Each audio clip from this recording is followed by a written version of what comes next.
আমার ফোনে এত ভিডিও আছে যেগুলো বলার বাহিরে আমি শেয়ার করবো করে আর শেয়ার করা হচ্ছে আপনাদের সাথে। সো আসসালামু আলাইকুম এভরিওয়ান, ওয়েলকাম টু মাই একটা নতুন ভিডিওতে। এটা হচ্ছে পহেলা বৈশাখের ভিডিও, আপনারা দেখে বুঝতেই পারছেন। তো আমরা হচ্ছে পয়লা বৈশাখের দিন বিকেলবেলা বাসা থেকে একটু বের হই, যেহেতু আমার হাজব্যান্ডের ডিউটি ছিল। ডিউটি শেষ করে বাসায় এসে দেন হচ্ছে আমরা একটু বের হয়েছিলাম সন্ধ্যার আগে আগে। আর আমাদের বাসার পাশে এত গান বাজনা হচ্ছিল যে বের না হয়ে আর পারলামই না। বাসার পাশে বলতে আপনি বাসায় বসে ধুম ধারাক্কা হচ্ছে আওয়াজ পাচ্ছেন, এমন মানে প্রত্যেকটা বিট আপনি অনুভব করতে পারছেন বাসায় বসে, এরকম লেভেলের গান হচ্ছিল। যেহেতু বাসা খুব কাছেই ছিল, আর যেহেতু আমার বাসায় ছোট একটা বেবি আছে, ও তো গান শুনে বারবার বেলকনিতে যাচ্ছিল ছোট ছোট যে কোথায় গান হচ্ছে দেখার জন্য। দেন ওর বাবা আসে, বাবা আসার পর হচ্ছে আমরা রেডি হয়ে রিল্যাক্সে বের হই বিকালে একটু ঘোরার জন্য। বিশেষ সময় বাইরে আমরা থাকবো না, যেহেতু প্রায় সন্ধ্যা হয়ে যাবে কিছুক্ষণ পরে। তো আমরা আশেপাশে একটু ঘুরলাম, ঘুরে দেন তারপর হচ্ছে যেখানে গান হচ্ছিল আমরা সেখানে যাচ্ছিলাম। আর আমরা যে এলাকায় থাকি সেই এলাকায় হচ্ছে হিন্দুরা খুব বেশি, তারা হচ্ছে প্রত্যেকটা প্রোগ্রামে খুব ধুমধামভাবে পালন করে। তেমন হচ্ছে পয়লা বৈশাখটা ওরকম ছিল আর কি। তো আমরা ভীষণ এখানে দাঁড়াই নেই, আমরা চলে গিয়েছিলাম সোজা মেলায়।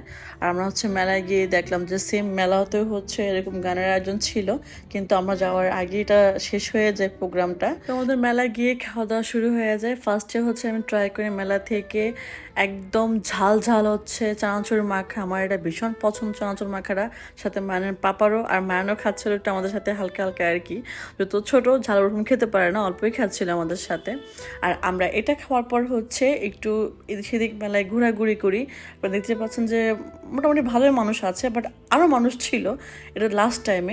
দেন তারপর হচ্ছে আমি মেলা থেকে একটা সুন্দর পাখা কিনি 50 টাকা দিয়ে। এটা আবার হাতে বানানো ছিল। প্রচুর লোডশেডিং হয়, কারেন্ট থাকে না বলে হয় রাতে আর কি। তো আমি হচ্ছে পাখাটা কিনি। আর এই পাখা কিনতে কিন্তু মায়ানের হিসু পেয়ে যায়। দেন হচ্ছে মায়ানকে হিসু করানোর জন্য মায়ানের পাপা নিয়ে যায়। আর এটা আমি ভিডিও করছিলাম, হাসাহাসি করছিলাম, মানে ফানি একটা মোমেন্ট ছিল আর কি। তো মেলায় হচ্ছে আরো অন্যান্য খাবার ছিল, বেশি ছিল মিষ্টি খাবার, আর ছিল একদম খোলামেলা, যেটা আমার খেতে একদমই মানে মনে চাই নেই, একদম নেওয়ার জন্যও চাই না এমন। তারপর কি করার, সেদিকে ঘুরতে গিয়ে দেখি যে মায়ানের প্রচুর খেলনা পছন্দ হয়ে যায়। ও প্রায় অনেকগুলো খেলনা নিয়েছে, ও মানে কোনোভাবে খেলনা ছাড়া যাবে না, প্রচুর বায়না করছে দোকানে গিয়ে।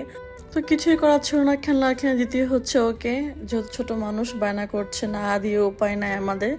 দেন হচ্ছে আমরা খেলনা কিনে চলে যাই একটা ফুচকার দোকানে, গিয়ে আমরা ফুচকা খাই, কিন্তু আমাদের ভিডিও করার কথা একদমই মাথায় ছিল না। অলরেডি হচ্ছে আমাদের খাবার ডান, আমরা এখন বাসার উদ্দেশ্যে রওনা হব, কিন্তু মায়ান কোনোভাবেই যাবে না। সে এখানে বল খেলবে, এখানে সে খেলাধুলা করবে, মানে বাচ্চা মানুষ যা হয় আর কি বাইরে নিয়ে গেলে। তো বাসা যাওয়ার মাঝে হচ্ছে দেখলাম যে আমাদের বাসার পাশে নতুন একটা রেস্টুরেন্ট ওপেন করছে।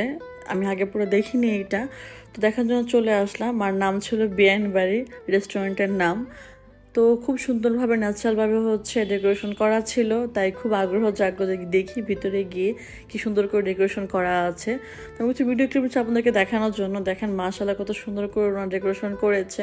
তো আমরা এখান থেকে হচ্ছে পার্সেল নিয়ে যাই খাবার, আমাদের খাওয়ার মতো ওরকম সময় ছিল না। মায়ের প্রচুর দুষ্টামি করছিল বাইরে গিয়ে, দেখতেই পাচ্ছেন আপনারা অলরেডি যে কত ছোটাছুটি লাফালাফি করছিল ওখানে। তো ওখানে বসার মতো মানে পরিস্থিতি ছিল না আমাদের, তো আমরা হচ্ছে খাবার নিয়ে চলে আসি। আর বাইরে যাওয়ার মূল কারণই হচ্ছে মায়ান, ও খুব পছন্দ করে বাইরে আমরা যদি যখন নিয়ে যাই, ও খুব এনজয় করে জিনিসটাকে, খুবই খুবই এনজয় করে ও। মাশাআল্লাহ বলুন, ওর জন্য সবাই দোয়া করবেন। তো আজকে ভিডিও এখানে শেষ করতে, সব ভালো থাকবেন, অবশ্যই ভালোবাসার পাশে থাকবেন, সাপোর্ট করবেন। আল্লাহ হাফেজ, টাটা।